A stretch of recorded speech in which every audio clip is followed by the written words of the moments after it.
Pada mulanya Al-Jan adalah hamba yang taat.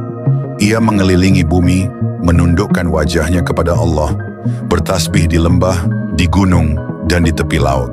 Fisiknya gagah, wajahnya memancarkan cahaya api yang anggun, dan setiap langkahnya meninggalkan bekas panas di tanah.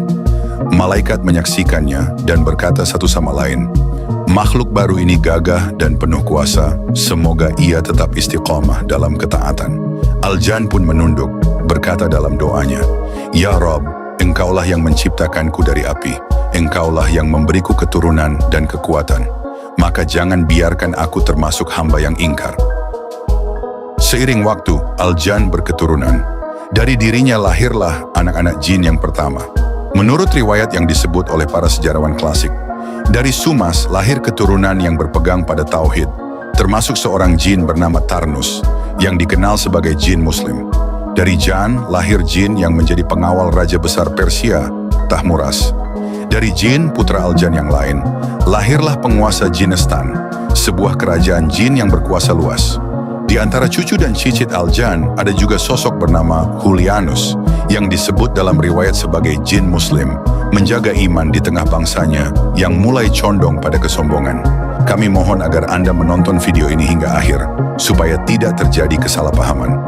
Jangan lupa untuk memberikan like, subscribe, dan tinggalkan komentar jika ada yang perlu diluruskan dari kisah kali ini.